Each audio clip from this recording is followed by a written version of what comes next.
ꯃꯌꯥꯝꯒꯤ ꯅꯨꯡꯉꯥꯏꯅꯕꯒꯤꯗꯃꯛ ꯂꯩꯖꯔꯤꯕ ꯃꯈꯜ ꯃꯊꯦꯜ ꯃꯅꯤꯄꯨꯔ ꯆꯦꯅꯦꯜꯅ ꯃꯌꯥꯝꯕꯨ ꯏꯀꯣꯛꯅꯣꯅ ꯈꯣꯏꯔꯝꯖꯔꯤ꯫ ꯉꯁꯤꯁꯨ ꯃꯌꯥꯝꯒꯤ ꯃꯐꯝꯗ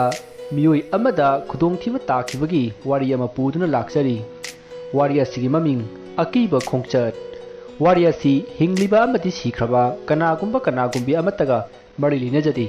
ꯑꯏꯕꯅ ꯋꯥꯈꯜꯅ ꯁꯥꯒꯠꯆꯔꯒ ꯇꯥꯕꯤꯔꯤꯕꯁꯤꯡꯒꯤ ꯉꯥꯏꯍꯥꯛ ꯄꯣꯊꯥꯅꯕꯒꯤꯗꯃꯛꯇ ꯁꯦꯝꯖꯕ ꯋꯥꯔꯤꯅꯤ꯫ ꯍꯧꯖꯤꯛ ꯃꯌꯥꯝꯗ ꯈꯨꯗꯣꯜ ꯇꯝꯖꯔꯤ ꯃꯅꯤꯄꯨꯔꯤ ꯁ꯭ꯇꯣꯔꯤ ꯑꯀꯤꯕ ꯈꯣꯡꯆꯠ꯫ ꯅꯦꯄꯣꯂꯤ ꯆꯍꯤ 24-25 ꯁꯨꯔꯕ ꯄꯥꯈꯪꯅꯤ꯫ ꯃꯍꯥꯛ ꯁꯦꯟ ꯇꯥꯟꯕ ꯌꯥꯝꯅ ꯄꯥꯝꯕ ꯃꯤꯑꯣꯏꯅꯤ꯫ ꯑꯗꯨꯕꯨ ꯃꯍꯥꯛ ꯊꯕꯛ ꯁꯨꯔ ꯅꯣꯝꯃꯒ ꯇꯥꯟꯕ ꯁꯦꯟꯗꯤ ꯄꯥꯝꯈꯤꯗꯦ꯫ ꯍꯨꯔꯥꯟ ꯆꯤꯟꯊꯤ ꯇꯧꯔꯒ ꯇꯥꯟꯕ ꯑꯃꯗꯤ ꯊꯥꯏꯅꯗꯒꯤ ꯄꯩꯁꯤꯟꯗꯨꯅ ꯊꯝꯂꯝꯕ ꯁꯦꯟ ꯑꯃꯗꯤ ꯁꯅꯥ ꯂꯨꯄꯥ ꯑꯣꯏꯅ ꯄꯥꯝꯈꯤ꯫ ꯃꯍꯥꯛꯅ ꯑꯉꯥꯡ ꯑꯣꯏꯔꯤꯉꯩꯗ ꯄꯨꯈ꯭ꯔꯤ ꯑꯃꯗꯤ ꯇꯨꯔꯦꯜꯗ ꯏꯔꯨꯞꯇꯨꯅ ꯊꯔꯣꯏ ꯈꯨꯟꯕ ꯃꯇꯝꯗ ꯏꯁꯤꯡ ꯃꯅꯨꯡꯗꯒꯤ ꯂꯤꯛ ꯑꯃꯗꯤ ꯁꯦꯟꯖꯦꯛ ꯀꯌꯥ ꯈꯨꯟꯈꯤ ꯑꯃꯗꯤ ꯃꯍꯥꯛꯅ ꯂꯩꯕꯥꯛ ꯇꯧꯕꯗꯁꯨ ꯁꯦꯟꯖꯦꯛ ꯊꯦꯡꯅꯗꯨꯅ ꯈꯨꯟꯕ ꯌꯥꯎꯈꯤ꯫ ꯃꯁꯤꯗ ꯃꯍꯥꯛꯅ ꯈꯟꯈꯤ ꯏꯁꯤꯡ ꯃꯅꯨꯡ ꯑꯃꯗꯤ ꯂꯩꯕꯥꯛ ꯃꯅꯨꯡꯗ ꯁꯅꯥ ꯂꯨꯄꯥ ꯃꯌꯥꯝ ꯑꯃ ꯂꯩ ꯍꯥꯏꯅ ꯈꯟꯖꯈꯤ꯫ ꯑꯁꯨꯝꯅ ꯈꯜꯂꯛꯄꯅ ꯍꯧꯖꯤꯛ ꯄꯥꯈꯪ ꯐꯥꯔꯕꯁꯤ ꯐꯥꯎꯕ ꯑꯗꯨꯝ ꯈꯟꯗꯨꯅ ꯂꯩꯔꯤꯕꯅꯤ꯫ ꯃꯍꯥꯛꯅ ꯂꯩꯀꯥꯏꯒꯤ ꯅꯍꯥ ꯑꯍꯟ ꯂꯥꯏꯔꯤꯛ ꯂꯥꯏꯁꯨꯒꯤ ꯃꯔꯝꯗ ꯍꯩꯔꯕ ꯂꯩꯋꯥ ꯃꯟꯇ꯭ꯔꯒꯤ ꯃꯔꯝꯗ ꯍꯩꯔꯕ ꯃꯤꯑꯣꯏ ꯀꯌꯥꯗ ꯁꯅꯥ ꯂꯨꯄꯥ ꯊꯣꯛꯐꯝ ꯇꯨꯔꯦꯜ ꯅꯠꯇ꯭ꯔꯒ ꯄꯥꯠ ꯂꯩꯕ꯭ꯔꯥ? ꯃꯍꯥꯚꯥꯔꯠꯀꯤ ꯋꯥꯔꯤꯗ ꯀ꯭ꯔꯤꯁꯅꯒꯤ ꯂꯩꯕꯥꯛ ꯗ꯭ꯋꯥꯔꯀꯥꯗꯨ ꯏꯁꯤꯡ ꯃꯅꯨꯡꯗ ꯂꯨꯞꯈꯤ꯫ ꯃꯗꯨꯒꯤ ꯏꯁꯤꯡ ꯃꯅꯨꯡꯗꯨꯗ ꯀ꯭ꯔꯤꯁꯅꯅ ꯁꯤꯖꯤꯟꯅꯔꯝꯕ ꯁꯅꯥ ꯑꯃꯗꯤ ꯃꯅꯤ ꯃꯨꯛꯇꯥꯒꯤ ꯂꯩꯇꯦꯡꯁꯤꯡ ꯑꯗꯨ ꯍꯧꯖꯤꯛ ꯇꯥꯔꯝꯃꯣꯏꯗ꯭ꯔꯥ? ꯑꯁꯤꯒꯨꯝꯕ ꯑꯉꯛꯄ ꯋꯥꯍꯪ ꯀꯌꯥ ꯂꯩꯀꯥꯏꯒꯤ ꯑꯍꯜ ꯂꯃꯟ ꯅꯍꯥꯁꯤꯡꯗ ꯍꯪꯉꯤ꯫ ꯃꯔꯝ ꯑꯁꯤꯅ ꯃꯌꯥꯝꯅ ꯃꯍꯥꯛꯄꯨ ꯚꯥꯞ ꯌꯥꯝꯅ ꯐꯩ ꯍꯥꯏꯗꯨꯅ ꯂꯛꯅꯈꯤ꯫ ꯑꯁꯨꯝꯅ ꯊꯥ ꯀꯌꯥ ꯆꯍꯤ ꯀꯌꯥ ꯍꯧꯈ꯭ꯔꯦ꯫ ꯍꯧꯖꯤꯛ ꯅꯦꯄꯣꯂꯤ ꯃꯁꯥꯒꯤ ꯆꯍꯤ 38 ꯁꯨꯔꯛꯂꯦ꯫ ꯃꯇꯝ ꯑꯁꯤ ꯐꯥꯎꯕ ꯅꯦꯄꯣꯂꯤ ꯁꯅꯥ ꯂꯨꯄꯥꯒꯤ ꯐꯪꯐꯝ ꯊꯤꯕ ꯂꯦꯞꯇꯦ꯫ ꯅꯣꯡꯃ ꯍꯣꯇꯦꯜꯗ ꯃꯤ ꯃꯌꯥꯝ ꯑꯃ ꯆꯥ ꯊꯛꯃꯤꯟꯅꯕꯗ ꯑꯍꯟ ꯑꯃꯅ ꯅꯦꯄꯣꯂꯤꯗ ꯍꯥꯏꯔꯛꯏ, "ꯅꯦꯄꯣꯂꯤ, ꯅꯪꯅ ꯅꯨꯄꯤ ꯑꯉꯥꯡꯒ ꯊꯤꯔꯈꯩ ꯁꯅꯥ ꯂꯨꯄꯥ ꯊꯤꯔꯤꯕꯅꯤ ꯍꯥꯏꯅ ꯊꯤꯔꯤꯕꯁꯤꯕꯨ ꯑꯣꯏꯔꯣꯏꯅꯦ ꯏꯕꯣ? ꯅꯪꯅ ꯍꯣꯡꯅ ꯂꯩꯔꯒ ꯇꯥꯡꯅ ꯌꯣꯟꯒꯦ ꯍꯥꯏꯔꯒꯕꯨꯗꯤ ꯃꯗꯨꯒꯤ ꯂꯩꯐꯝ ꯇꯥꯛꯀꯦ꯫ ꯑꯗꯨꯗꯤ ꯅꯠꯇꯦ, ꯁꯅꯥ ꯂꯨꯄꯥ ꯇꯥꯐꯝ ꯊꯤꯔꯤꯗꯨꯗꯤ ꯁꯅꯥ ꯁꯨꯡꯐꯝꯗ ꯆꯠꯂꯒ ꯍꯪꯒꯗꯧꯕ ꯃꯉꯥꯏꯔꯦ." ꯑꯍꯟ ꯑꯗꯨꯒꯤ ꯋꯥꯗꯨꯗ ꯅꯦꯄꯣꯂꯤꯅ ꯈꯨꯝꯃꯤ, "ꯃꯥꯃꯥ, ꯐꯤꯂꯝꯗ ꯀꯩꯗ ꯁꯨꯔꯨꯡ ꯑꯃꯗ ꯆꯪꯂꯨꯕꯗꯒꯤ ꯁꯅꯥ ꯃꯌꯥꯝ ꯑꯃ ꯄꯩꯔꯒ ꯂꯩꯔꯝꯕ ꯊꯦꯡꯅꯩꯗꯨꯗꯤ, ꯑꯗꯒꯤ ꯑꯆꯧꯕ ꯀꯣꯝ ꯇꯧꯕꯗꯁꯨ ꯁꯅꯥ KG 50-60 ꯁꯥꯕ ꯁꯅꯥꯒꯤ ꯃꯨꯇ꯭ꯔꯤꯒ ꯊꯦꯡꯅꯩꯗꯨꯗꯤ꯫ ꯑꯗꯨꯅ ꯃꯥꯃꯥ, ꯁꯅꯥꯁꯤꯡꯁꯦ ꯄꯩꯔꯒ ꯂꯩꯕꯗꯤ ꯂꯩ, ꯑꯗꯨꯕꯨ ꯃꯐꯝ ꯈꯪꯗꯕꯒꯤ ꯋꯥꯅꯤ." ꯑꯍꯟ ꯑꯗꯨꯒ ꯅꯦꯄꯣꯂꯤꯒ ꯋꯥꯔꯤ ꯁꯥꯟꯅꯔꯤꯕꯗꯨ ꯇꯥꯔꯤꯕ ꯃꯌꯥꯝ ꯑꯗꯨꯒꯤ ꯃꯔꯛꯇꯒꯤ ꯑꯃꯅ ꯍꯥꯏꯔꯛꯏ, "ꯉꯥꯏꯈꯣꯅꯦ, ꯅꯦꯄꯣꯂꯤꯅ ꯁꯨꯔꯨꯡ ꯍꯥꯏꯔꯒ ꯋꯥ ꯑꯃ ꯅꯤꯡꯁꯤꯡꯂꯛꯏ꯫ ꯑꯩꯒꯤ ꯃꯔꯨꯞ ꯑꯃ ꯃꯟꯗꯂꯦꯗ ꯂꯩ꯫ ꯃꯥꯅ ꯍꯥꯏꯕꯗ ꯌꯥꯝꯅ ꯆꯥꯎꯕ ꯁꯨꯔꯨꯡ ꯑꯃꯗ ꯌꯥꯝꯂꯕ ꯁꯅꯥ ꯃꯌꯥꯝ ꯑꯃ ꯂꯩ ꯍꯥꯏꯔꯤꯅꯦ꯫ ꯃꯗꯨꯕꯨ ꯁꯨꯔꯨꯡ ꯑꯗꯨꯗ ꯆꯪꯕ ꯀꯅꯥꯁꯨ ꯉꯝꯗꯦ ꯍꯥꯏꯔꯤ꯫ ꯃꯔꯝꯗꯤ ꯁꯨꯔꯨꯡ ꯑꯗꯨꯒꯤ ꯃꯅꯨꯡꯗ ꯁꯥꯊꯤꯕ ꯂꯥꯏ ꯚꯨꯠ ꯄ꯭ꯔꯦꯠ ꯍꯤꯡꯆꯥ ꯌꯥꯏꯊꯝꯕ ꯃꯌꯥꯝ ꯑꯃ ꯂꯩ ꯍꯥꯏꯔꯤ꯫ ꯑꯗꯨꯅ ꯆꯪꯈꯤꯕ ꯑꯃꯠꯇ ꯍꯤꯡꯗꯦ ꯍꯥꯏꯅꯦ꯫ ꯀꯔꯤꯒꯨꯝꯕ ꯁꯨꯔꯨꯡ ꯑꯗꯨꯗꯒꯤ ꯁꯅꯥ ꯂꯨꯄꯥ ꯃꯌꯥꯝꯗꯨ ꯄꯨꯊꯣꯔꯛꯂꯒ ꯍꯧꯖꯤꯛ ꯃꯥꯂꯦꯝꯒꯤ ꯃꯥꯔꯀꯦꯠꯁꯤꯗ ꯌꯣꯜꯂꯕꯗꯤ ꯂꯨꯄꯥ ꯕꯤꯂꯤꯌꯟ 5,000 ꯁꯤꯠꯀꯅꯤ ꯍꯥꯏꯔꯤꯅꯦ." ꯑꯁꯨꯝꯅ ꯑꯍꯟ ꯑꯗꯨꯅ ꯍꯥꯏꯔꯤꯕ ꯋꯥꯐꯝ ꯑꯗꯨꯗ ꯑꯇꯣꯞꯄ ꯑꯍꯟ ꯑꯗꯨꯅ ꯈꯨꯝꯃꯤ, "ꯉꯥꯏꯈꯣꯅꯦ, ꯑꯗꯨꯛ ꯌꯥꯝꯈ꯭ꯔꯕ ꯁꯅꯥꯗꯨ ꯂꯩꯔꯦ ꯍꯥꯏꯕꯁꯤ ꯈꯪꯂꯤꯕꯅꯤꯅ ꯃꯗꯨꯗ ꯃꯟꯗꯂꯦ ꯁꯔꯀꯥꯔꯅ ꯈꯨꯠꯂꯥꯏ ꯄꯥꯏꯕ ꯂꯥꯟꯃꯤ ꯃꯌꯥꯝ ꯑꯃ ꯊꯥꯖꯤꯜꯂꯒ ꯂꯧꯊꯣꯛꯇ꯭ꯔꯤꯕꯅ ꯀꯔꯤꯒꯤ? ꯁꯨꯝꯗꯧꯕꯅꯤ ꯃꯇꯥꯎ, ꯁꯨꯔꯨꯡ ꯑꯗꯨꯗ ꯆꯪꯕꯒꯤ ꯔꯨꯜ ꯃꯌꯥꯝ ꯑꯃ ꯂꯩꯈ꯭ꯔꯦ꯫ ꯑꯩꯒꯤ ꯃꯔꯨꯞꯇꯨꯅ ꯍꯥꯏꯔꯛꯄꯗ ꯁꯨꯔꯨꯡ ꯑꯗꯨꯗ ꯆꯪꯕꯗ ꯃꯤ 2ꯗꯒꯤ ꯍꯦꯟꯕ ꯌꯥꯗꯦ ꯍꯥꯏꯔꯤ꯫ ꯑꯗꯨꯒꯤꯁꯨ ꯃꯊꯛꯇ ꯆꯪꯒꯗꯧꯔꯤꯕ ꯃꯤꯗꯣ ꯅꯨꯄꯤ ꯑꯉꯥꯡ ꯊꯤꯗ꯭ꯔꯤꯕ ꯄꯥꯈꯪ ꯄꯨꯡꯁꯦꯡ ꯑꯣꯏꯒꯗꯕꯅꯤ꯫ ꯃꯌꯥꯝꯕꯨ ꯄꯥꯈꯪ ꯄꯨꯡꯁꯦꯡ ꯍꯥꯏꯁꯤ ꯈꯪꯕꯤꯔꯕ꯭ꯔꯣ? ꯈꯪꯉꯤ, ꯑꯩꯈꯣꯏ ꯑꯉꯥꯡ ꯅꯠꯇꯦꯀꯣ, ꯚꯥꯞ ꯇꯥꯏ꯫ ꯃꯌꯥꯝꯗꯨ ꯋꯥ ꯅꯣꯛꯏ꯫ ꯅꯣꯛꯄꯗꯨꯒꯤ ꯃꯔꯛ ꯊꯠꯅ ꯅꯦꯄꯣꯂꯤꯅ ꯍꯥꯏꯔꯛꯏ, "ꯃꯌꯥꯝ ꯑꯃꯨꯛꯇ ꯉꯥꯏꯕꯤꯈꯣ, ꯋꯥꯔꯤꯁꯦ ꯂꯣꯏꯁꯤꯟꯍꯟꯈꯤꯁꯤ꯫ ꯈꯨꯔꯥ, ꯑꯇꯩ ꯀꯔꯤ ꯇꯧꯒꯗꯕꯅꯣ?" "ꯏꯕꯨꯡꯉꯣ ꯅꯦꯄꯣꯂꯤ, ꯑꯇꯩꯗꯤ ꯊꯣꯏꯗꯣꯛꯄꯗꯤ ꯑꯩ ꯈꯪꯗ꯭ꯔꯦ꯫ ꯃꯔꯨꯞꯇꯨꯒꯤ ꯃꯅꯥꯛꯇ ꯆꯠꯂꯒ ꯍꯪꯒꯗꯧꯕ ꯃꯉꯥꯏꯔꯦ꯫ ꯑꯗꯨ ꯈꯨꯔꯥ, ꯁꯤꯗꯒꯤ ꯃꯟꯗꯂꯦ ꯌꯧꯕꯗ ꯂꯨꯄꯥ ꯀꯌꯥꯃꯨꯛꯇꯤ ꯆꯪꯒꯅꯤ?" "ꯃꯗꯨ ꯂꯨꯄꯥ 20,000-30,000 ꯊꯧꯔꯥꯡ ꯇꯧꯔꯣ꯫ ꯁꯦꯟꯗꯤ ꯌꯥꯝꯅ ꯄꯨꯔꯤꯉꯩ ꯅꯨꯡꯉꯥꯏꯒꯗꯧꯔꯤꯕꯅꯤ꯫ ꯂꯝꯕꯤ ꯂꯝꯈꯥꯡꯗ ꯍꯣ ꯍꯥ ꯇꯝꯕ ꯉꯝꯕ ꯅꯠꯇꯦ ꯍꯥꯏꯔꯤꯕ꯫ sen jamna changani hairpa aduda Nepoli du matha khara sakhi adubu surung adu sodina changge haibasidi pukningda khanki masigi matung miyam adu hotel dagi mahai thokna khre hauji hotel asida mandle gi wari haudorakliba nupa aduga Nepoli ga mokoi ani da ngai re matam asida ahan aduna Nepoli da hairi Nepo nangbu kari khalibano ne oroi da bawani salasi lao hoi khura salasi asomna Nepoli amadi ahan anidu hotel adagi thogla aga lambi da wari sana satli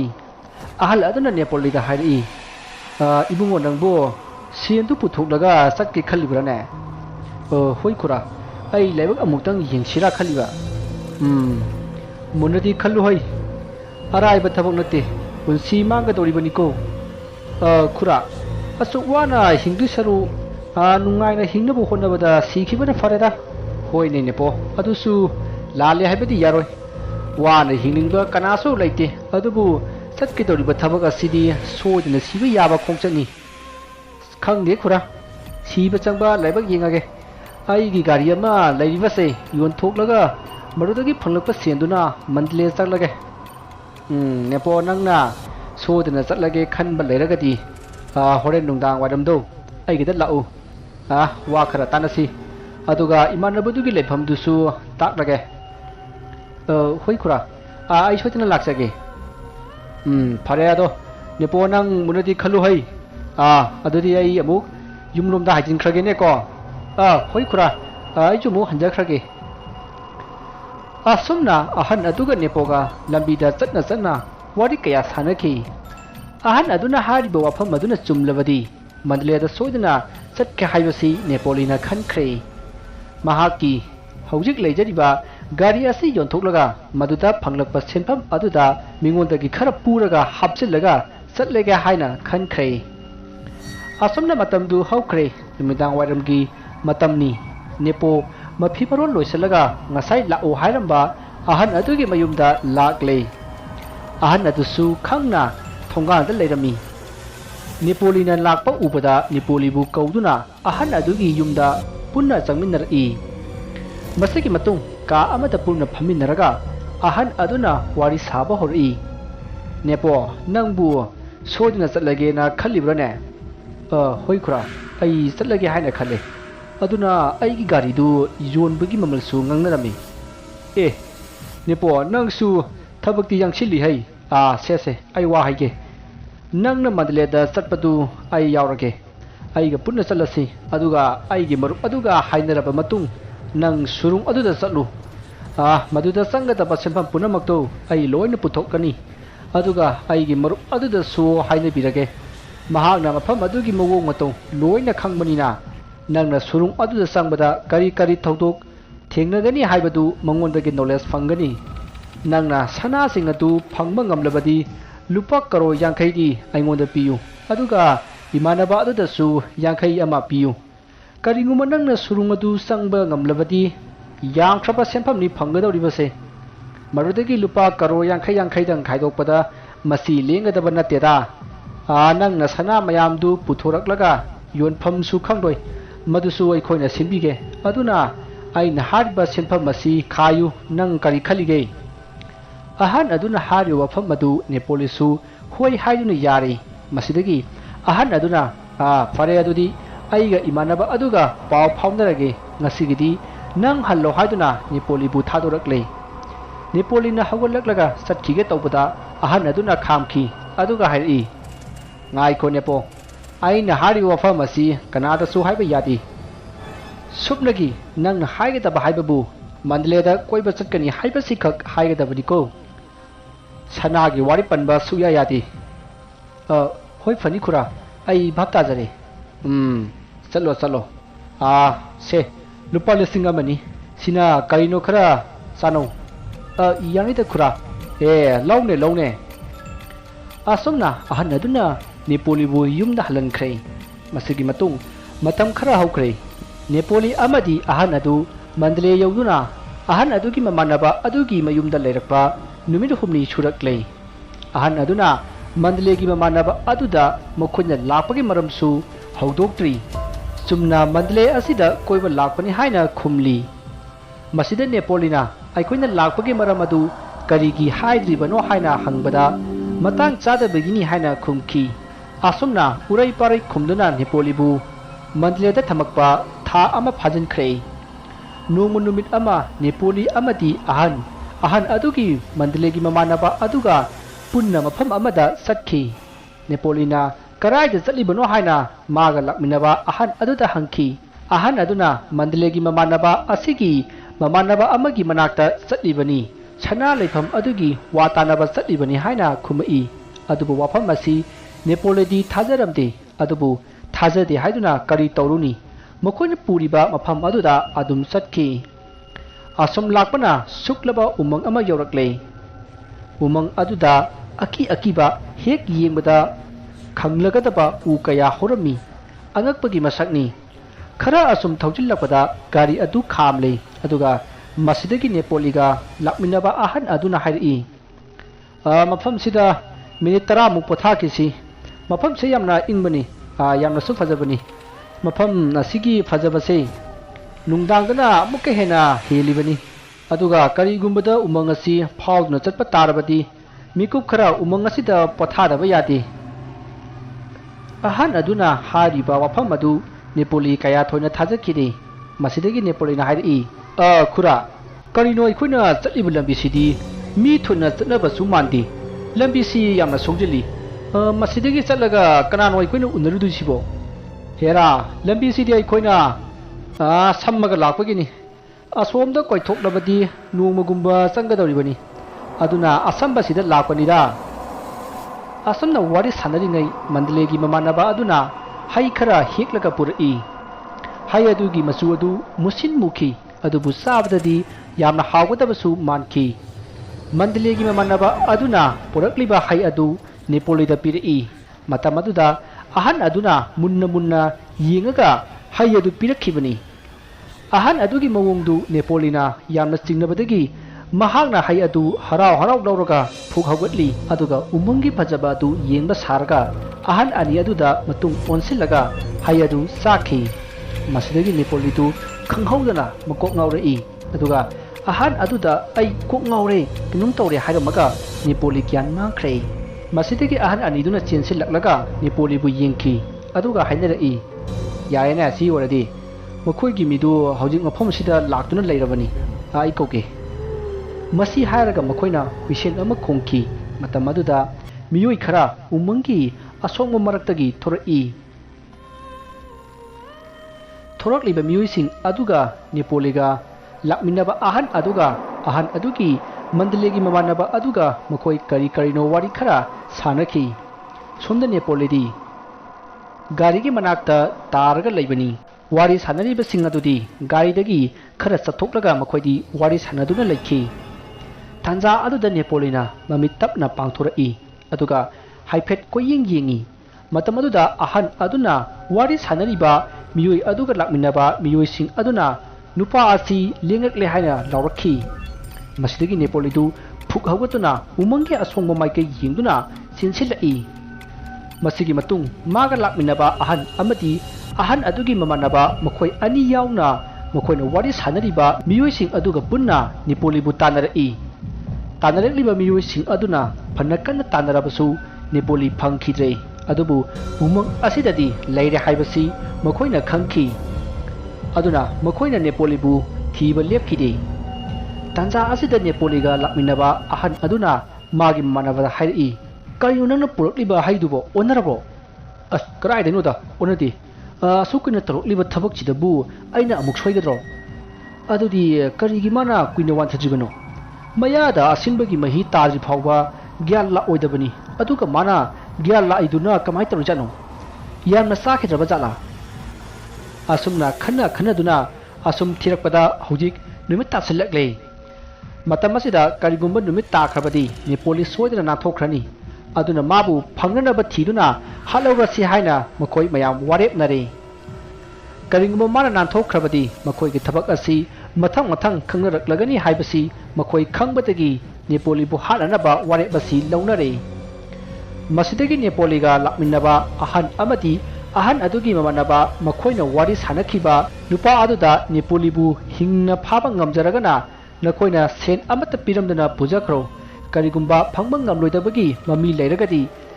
lapna mabu hek ubaga nungmaina kaptuna hatlo haina hairami masidagi makhoi mayam Nepalibu asum thirakpada lapna Nepalibu lumduna leiba ukhi madu ubuda miyam aduna nungmai kapsinki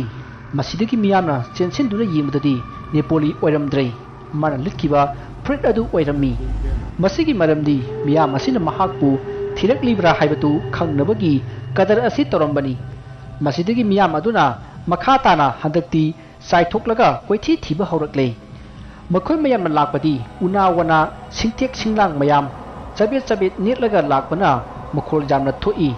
aduga Nepalina chenkhibadi mahak mathanta chenkhibana makhon kaya thokte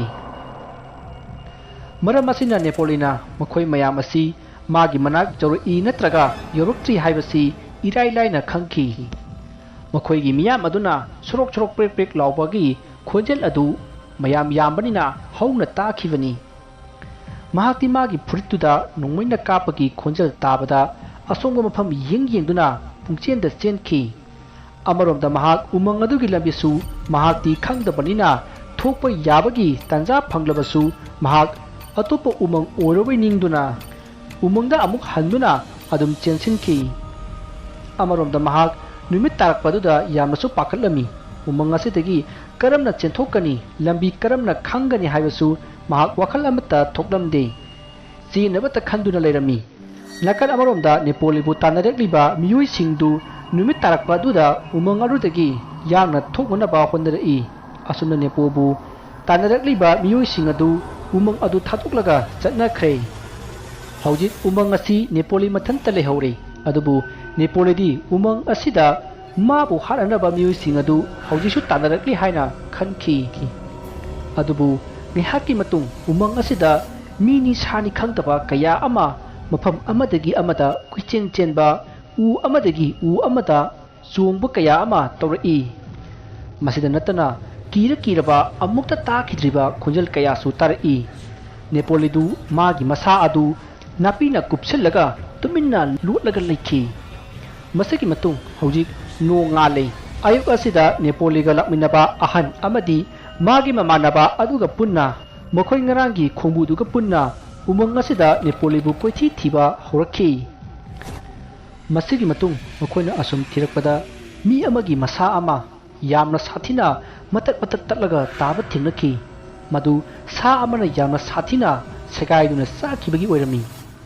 hariba sana sakhiba machet tatlaba migi mawong manba adu Nepalina setkhiba furit phiron khongraugi machet segaiba machet kayasu tarami matamatuta lakliba makhoi mayamna Nepalidu sana saduna sikhre haina khankhi asumna makhoi mayam adu magi mafamda hannakhre Nepaliga lakminaba ahan adusu mathangi nonganbada magi khulda amuk halakle maana magi khul jorakpada Nepaligi ahal laman singna Nepalidi karaida lehorabagi haina hangki adubu ahan aduna mandaleda thabak ama phangduna madi lehore haina haijinki Nepaligi imung manungsu madu thajaduna adum leikhi masigi matung tha khara haukhre yungi miyoi singna Nepaliga satminnakhiba ahan aduda hojik Nepalidu pau I amata pharokte yumdasu lakte kali thabakno haina hangba hori ahan aduna Nepalina suriba thabak adu sahi amada numit nini khak soti phangbani aduna mahak yumda laktabani haina urai pari khumki mahak na suriba thabak adu kalino hanglabasu urai pari khumduna saujinnaraga Nepaligi yumgi miyoi singbu tanthoraki masidagi makhoi chingdaraktuna police ki manakta chatuna thukliba thogdoksing asigi pau punamak tamki masidagi police singna Nepaliga chapminnakhiba ahan adu kaukhattuna wahang pahang tawba haurakle masida ahan aduna police ta magi maming Indrajit kawi haina saktaki aduga simjin sajinba wari kaya liba hauri mandaleda Nepalidu u kakpagi thabak ama phangbadagi mahak thabak adu tawduna lehobani adubu mahakna senjamna phangningbadagi mahaiti haitana achoba u ama khairubadagi u aduna nanduna mahak laikhidre ꯋꯥꯐꯝ ꯑꯁꯤ ꯑꯩꯅ ꯃꯥꯒꯤ ꯏꯃꯨꯡ ꯃꯅꯨꯡꯗ ꯍꯥꯏꯕ ꯉꯝꯗꯕꯗꯒꯤ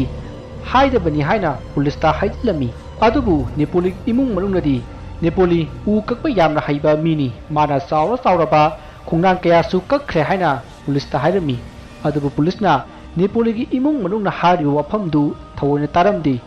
ꯃꯗꯨꯒꯤ ꯃꯍꯨꯠ ꯃꯟꯗꯂꯦꯗ ꯆꯠꯂꯒ ꯑꯁꯤꯕ ꯂꯧꯊꯣꯛꯄ ꯉꯝꯂꯣꯏꯗꯕꯅꯤꯅ ꯍꯧꯖꯤꯛꯇꯤ ꯇꯨꯃꯤꯟꯅ ꯂꯩꯁꯤꯜꯂꯁꯤ ꯍꯥꯏꯅ ꯄꯨꯂꯤꯁꯅ ꯍꯥꯏꯔꯛꯈꯤ ꯍꯥꯏꯔꯤꯕ ꯄꯨꯂꯤꯁ ꯑꯁꯤ ꯏꯟꯗ꯭ꯔꯖꯤꯠ ꯍꯥꯏꯔꯤꯕ ꯅꯨꯄꯥ ꯑꯁꯤꯅ ꯁꯦꯟ ꯄꯤꯖꯈ꯭ꯔꯕꯅꯤ ꯃꯔꯝ ꯑꯁꯤꯅ ꯄꯨꯂꯤꯁ ꯑꯗꯨꯅ ꯏꯟꯗ꯭ꯔꯖꯤꯠꯀꯤ ꯃꯥꯏꯀꯩꯗ ꯋꯥ ꯉꯥꯡꯂꯤꯕꯅꯤ ꯑꯗꯨꯕꯨ ꯅꯦꯄꯣꯂꯤꯒꯤ ꯏꯃꯨꯡ ꯃꯅꯨꯡꯅꯗꯤ ꯌꯥꯝꯅ ꯌꯥꯅꯤꯡꯈꯤꯗꯦ ꯃꯁꯤꯗ ꯅꯦꯄꯣꯂꯤꯒꯤ ꯏꯃꯨꯡ ꯃꯅꯨꯡꯗ ꯀꯝꯄ꯭ꯂꯦꯟ ꯇꯧꯔꯤꯕ ꯄꯨꯂꯤꯁ ꯑꯗꯨꯅ ꯍꯥꯏꯔꯛꯏ ꯅꯈꯣꯏꯅ ꯆꯤꯡꯅꯔꯤꯕ ꯑꯁꯤ ꯀꯔꯤꯅꯣ ꯍꯥꯏꯅ ꯍꯪꯉꯤ ꯃꯗꯨꯗ ꯅꯦꯄꯣꯂꯤꯒꯤ ꯏꯃꯨꯡ ꯃꯅꯨꯡꯅ ꯍꯥꯏꯔꯛꯈꯤ ꯅꯦꯄꯣꯂꯤꯁꯤ ꯏꯟꯗ꯭ꯔꯖꯤꯠꯅ ꯌꯣꯟꯊꯣꯛꯂꯝꯕ ꯅꯠꯇ꯭ꯔꯒꯅ ꯃꯍꯥꯛꯄꯨ ꯍꯥꯠꯂꯒ ꯃꯥꯒꯤ ꯄꯥꯔꯠꯁꯤꯡ ꯌꯣꯟꯊꯣꯛꯈꯤꯕ ꯃꯥꯜꯂꯤ ꯍꯥꯏꯅ ꯍꯥꯏꯈꯤ ꯑꯗꯨꯕꯨ ꯄꯨꯂꯤꯁ ꯑꯗꯨꯅ ꯃꯗꯨꯒꯤ ꯆꯞ ꯆꯥꯕ ꯏꯕꯤꯗꯦꯟꯁ ꯄꯨꯔꯛꯎ ꯅꯠꯇ꯭ꯔꯕꯗꯤ ꯌꯥꯔꯣꯏ ꯍꯥꯏꯔꯒ ꯃꯈꯣꯏꯕꯨ ꯊꯥꯗꯣꯔꯛꯈꯤ ꯅꯦꯄꯣꯂꯤꯒꯤ ꯌꯨꯝꯒꯤ ꯃꯤꯑꯣꯏꯁꯤꯡ ꯑꯗꯨ ꯎꯄꯥꯏ ꯂꯩꯇꯅ ꯃꯌꯨꯝꯗ ꯍꯟꯈꯤ ꯑꯁꯨꯝꯅ ꯇꯨꯃꯤꯟꯅ ꯂꯩꯁꯤꯟꯈꯤ ꯋꯥꯔꯤ ꯑꯁꯤꯒꯤ ꯑꯍꯥꯟꯕ ꯁꯔꯨꯛ ꯃꯇꯥꯡ ꯑꯁꯤꯗ ꯂꯣꯏꯖꯔꯤ ꯅꯦꯄꯣꯂꯤ ꯇꯁꯦꯡꯅ ꯁꯤꯈ꯭ꯔꯕ꯭ꯔꯥ ꯏꯟꯗ꯭ꯔꯖꯤꯠ ꯄꯨꯂꯤꯁꯅ ꯑꯗꯨꯝ ꯐꯥꯈꯤꯗ꯭ꯔꯕ꯭ꯔꯥ ꯍꯥꯏꯕꯗꯨ ꯃꯊꯪꯒꯤ ꯇꯥꯡꯀꯛꯇ ꯀꯔꯤ ꯑꯣꯏꯔꯛꯄꯒꯦ ꯍꯥꯏꯕꯗꯨ ꯈꯪꯃꯤꯟꯅꯔꯁꯤ ꯃꯌꯥꯝꯕꯨ ꯑꯔꯣꯏꯕꯗ ꯈꯨꯔꯨꯝꯖꯔꯤ